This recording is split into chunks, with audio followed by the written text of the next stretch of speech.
They're all grown up. We have two daughters and a son. The firstborn is a daughter called Betty Nelina Bina by then. Okay. She's married. And we have a son who's called Stephen Michael Bina. Okay. He's not married yet. Okay. We have also a daughter who's called Magdalene Stephen Bina. Okay. Yes. So, how has your family influenced or supported your ministry? Oh, they are very supportive. Yeah. They were very supportive because they knew who I was and the kind of work I was doing. So we talked very often with my children, with my wife about my work, and they appreciated that. Okay. Sometimes it was difficult for them to understand why I was so much away from home. But then one time I told them it is because of the work that I accepted to do as a pastor. Yeah. So they understood the reason why I was away from home, Okay. and they supported me. Okay. You do have any addition in this section? I don't know what kind of additional information. Anything from the education and education and the family life. All my children are educated, of course. Okay. God was so kind to give us an opportunity to pay for them. Okay. They went through our church system.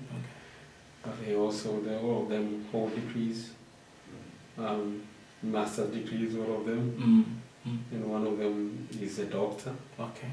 Yeah, he's working as a doctor. Okay. And the other one is a psychologist. Okay. The other one is working with the school system. He's a teacher. Amen. Amen. Very good family. My wife is an accountant. Okay. Yes. Very good family. I wish I can be like that. So, we rush in section 3. That is career and ministry development. So, what was your first position in the Seventh-day Adventist Church? If you can remember a year and location, be better. First thank you very much for asking. If I can start from the scratch. I started as a nurse at Head Hospital in 1976. That's when I was employed at the Head Hospital as a nurse. Okay. I had just finished 1975 high school, yes. And I opted to go into that hospital because I was interested in becoming a doctor, Okay. a medical doctor. Then I spent a year there. After leaving that place, I moved to Morogoro where my parents were. I lived with them for quite a while and I worked at the VOP as an instructor. And after that, I moved to Adventist Press, which was called Tanzania Adventist Press, TAP. Amen. I worked there for about a year or two. Then I went to studies to take my bachelor's degree. From there, I continued to pursue my studies at Southern Adventist University, where I graduated in 1983 with a bachelor's degree in theology. And then I came home. I was employed as a teacher at Ndembela Secondary School. That was back in 1983. And I got married the same year. And I worked there at Tukuyu, Mbeya, as a teacher, Bible teacher, biology teacher, because my minor in training was a biology. To become a doctor. Yeah. And then I taught history, but I also taught English. Those were my subjects as a teacher. Okay. And then from there, we went to the Philippines with my wife to pursue master's degree myself, and she was also going to pursue some studies, but because the time was short, we got a child over there, our firstborn, our daughter, Melina, Betty. So she spent most of the time caring for her. Okay. So she couldn't pursue anything. So I came back here, and my specialty was a master's degree in theology, specializing in Old Testament. That's what I did. When I came back, now I went to Kizu High School, where I took my secondary school education. I studied there, I taught there the same subjects that I taught. Biology, And history, and English. In English, yes. Okay. What I taught in the Mbela. And I spent there about a year or so. And then I moved to Morogoro because my father passed away in 1987. Oh, sorry. March. So I came back to Morogoro. I stayed with my mother for 1 year. And after 1 year, 1989, I was employed at Tanzania Adventist Press. Okay. As an editor. Yeah. Okay, thank you so much for your explanation. I've gone too far. Yeah, you're going too far. So, have you contributed to church growth through evangelism or church planting? Oh yes, quite a number of places that I did. The last 2 ones I did I can concentrate on those ones. I did public evangelism in Burundi when I was at the division. Okay. And in Gitega, in another place near Bujumbura. Okay. Those are the places I did, and both of them were miracles to me. Okay.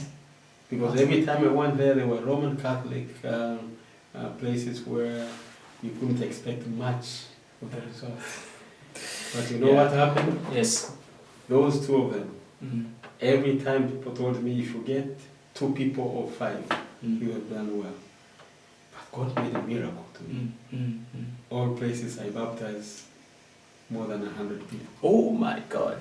And that was a miracle to me. And I said, God is very special, because if you put a goal, it doesn't work. Just do the work. And Just do the work. Just do the work. Just do the work. God will make a way. Yes. Okay, so have you authored or contributed to any publications? I was an editor of the ECD magazine.